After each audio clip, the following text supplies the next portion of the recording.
Good morning guys. Kakatapos ko lang pong mag-devotion. So, nasa Book of Job pa rin tayo. Gusto ko lang i-share yung aking reflection. While doing Bible journaling, mas lalo ko naintindihan yung Bible. Kasi noon, ilang beses ko nang nabasa yung Bible pero ngayon, this will give the Bible a whole new light by means of having notes. Mas na-express mo kung ano yung pagkakaunawa mo dun sa passage. Sinusulat ko na rin siya para sa sunod na ma-encounter ko siya, madali ko na siyang maintindihan. So, share ko lang kasi parang nakakalungkot yung kwento ni Job. Alam niyo naman siguro yun sa mga nakabasa ng Book of Job. Alam naman natin yung pinagdaanan ni Job. So, ayan nga, ipakita ko sa inyo. Ayan, alam naman natin na he's a man of faith and he really loves the Lord. Faithful siya kay Lord, and yet the Lord allowed him, which is ang nangyari, si Satan, he gave Satan permission to test Job, but he didn't allow Satan to hurt Job or to kill Job, diba? So, inalaw ni Lord na pagdaanan ni Job yung mga bagay na yan, like namatayan siya ng anak, nawalan siya ng kabuhayan, nagkaroon siya ng leprosy and all that. Even his wife cursed him, cursed God, his friends. Yung mga kaibigan niya nagpapayo pero parang they are not compassionate. They are more of parang condemning him Hindi sila nag-express ng compassion kay Job. So, imagine the weight of his suffering, di ba? Ayan nilagay ko dyan. But he still chose to trust God, di ba? Yung perspective pa rin niya is he chose to, kahit nagrarant siya, pero nakaranas siya dito guys. So, ito, Job laments his birth.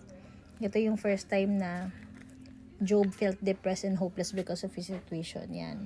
Mababasa natin so mga sinasabi niya. But ang lab, why did I not die at birth? Come out of the womb and expire, di ba? So, as a normal human being, mararamdaman mo talaga yan na mapafrustrate. Normal lang na makaramdam ka ng normal yung mga lament or mga rants niya kasi common yun, pagdaanan mo yun all at once, nangyari lang sa isang araw lahat, talagang masasaktan ka talaga and somehow you will rant against God, magagalit ka kay Lord, pero siya hindi naman siya nagalit talaga, parang nang question lang siya, pero still his faith remained naman. Hindi naman na siya, yung faith niya nandun pa rin kay Lord. In fact, sinabi pa nga niya, sila Eliphaz, yung mga kaibigan niya, ayan rebuke Job and remind him to stay strong in his suffering. Kaya lang, sabi dito, no one was exempted from trials, even Job. He trusts God, even life is unfair. Pero ito nga, good advice can hurt without compassion. Kasi mga kaibigan niya kung magsalita sa kanya, napaka-straightforward. Hindi man lang inisip yung nararamdaman niya that time. Sana dinamayan na lang muna siya, 'di ba? Bago siya pinayuhan. Ayan choose godly friends who will encourage you in season of trials. Kasi yung mga kaibigan niya parang tayo sa real life, may mga kaibigan tayo na doon mo masusubok sa times of trouble or may pinagdadaanan tayo.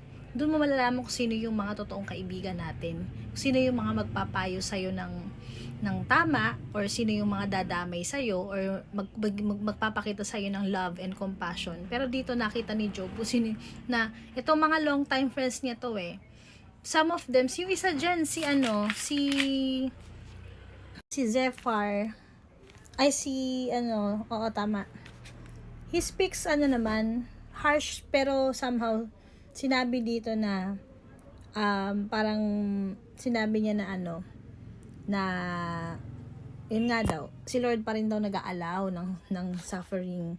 And si Job, somehow, nagrepent, kahit na alam ni Job na wala siyang ginawa naman talaga. And actually, yung sufferings naman natin is not just because of personal sin, which is circumstances na inaalaw ni Lord to test our faith. In-acknowledge pa rin ni Job that he is still a sinner. Ayun, dito.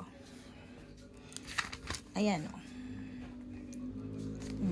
Sabi niya, he's aware that he's a sinner, his lament is real, yet his faith is also real. Job still humbled and himself and may repentant heart siya. So, ini-encourage ko lang kayo na maganda yung ginaganto.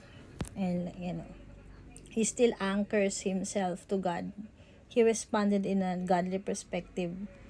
O sabi niya, I will still hope in God. Sabi niya, ba't lumalabo? Job still chose to keep his trust and faith in his God in spite of his intense suffering. So, genuine faith. Mark of a genuine faith.